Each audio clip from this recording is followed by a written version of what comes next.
আল্লাহু আকবার,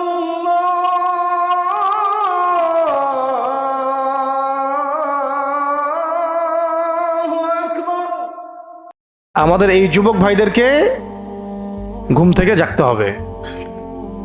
পশ্চিমা তন্ত্রমন্ত্রগুলো আপনাদেরকে কাঙ্ক্ষিত লক্ষ্য অর্জন করতে দিবে না।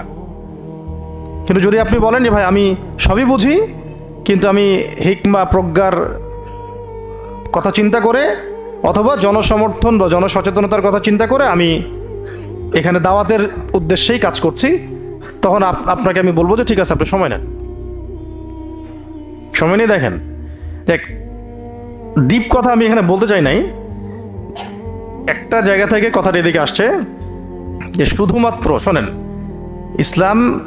ইসলামী বিধান, আল্লাহ পাকের জমিনে আল্লাহর বিধান বাস্তবায়ন, পুরো ইসলাম কায়েম অনেক বড় টপিক, অনেক বড় সাবজেক্ট।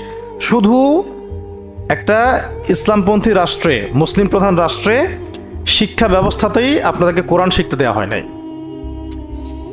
বাস আপনি ভাবতেছেন যে এইভাবে হেলায় ফেলা এইভাবেই চলতে থাকলে আমি একদিন বাংলাদেশে ইসলামের পতাকা উড়বে কোনো একদিন।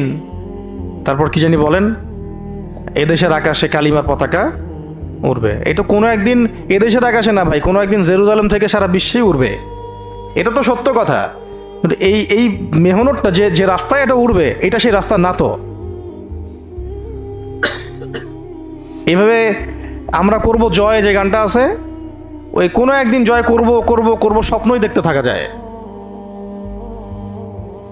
আর মোল্লা মুন্সিরা 20 বছরে করে দেখাই দিছে। যাদেরকে মোল্লা মুন্সিগুলো টিটকারি মারেন, জঙ্গি সন্ত্রাসী বলেন, ওরা করে দেখাই দিছে, 20 বছর লাগে নাই। আপনি বলতে পারেন যে ওইটা তো ওই প্রেক্ষাপটটা এখানে নাই। তো ঠিক আছে, ওই প্রেক্ষাপট নাই বুঝলাম, এখানে কি গণতান্ত্রিকভাবে ভাই ভাই মারামারি করে জান নেওয়ার প্রেক্ষাপট আছে? তখন নেন কেন? ডেমোক্রেটিক পদ্ধতিতে গিয়ে রাস্তায় নেমে মারামারি করে যখন জান যায়, তখন সমস্যা হয় না? তখন কোনো সমস্যা হয় না। তখন আবার অমুসলিম মরলে শহীদ হয়ে যায়, তখন অমুসলিম মরলেও শহীদ হয়ে যায়। কি সার্কাস! কথা হচ্ছে যে এই সিস্টেমটাকে ভাঙতে হবে। আবার কথা কি বুঝতে পারছি আপনাদেরকে? সিস্টেমটাকেই ভাঙতে হবে। এই সিস্টেমকে ভাঙার জন্য দরকার জনসমর্থন, জনমত।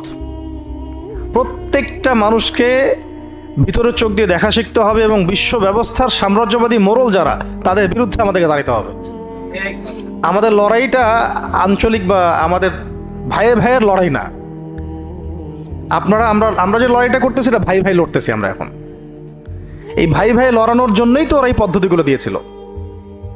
অথচ আমাদের সবাইকে এক হওয়া দরকার একটা জায়গায়, যে আমরা লড়বো আঞ্চলিক শক্তি, মানে আঞ্চলিক যারা আধিপত্যবাদী তাদের বিরুদ্ধে এবং বৈশ্বিক সাম্রাজ্যবাদী শক্তির মূল শেকড়ের বিরুদ্ধে। কারণ বৈশ্বিক সাম্রাজ্যবাদী শক্তির মূল একটা যেমন শেকড় আছে, এদের আবার আঞ্চলিক বিভিন্ন পরাশক্তিও আছে। এই দুটোই হচ্ছে আমাদের লড়াইয়ের মানে কেন্দ্রবিন্দু আর কি। কিন্তু আমরা ওই জিনিসটাকে এখন পর্যন্ত বুঝতে সক্ষম হচ্ছি না। আল্লাহ পাক আমাদেরকে বোঝার তৌফিক দান করেন।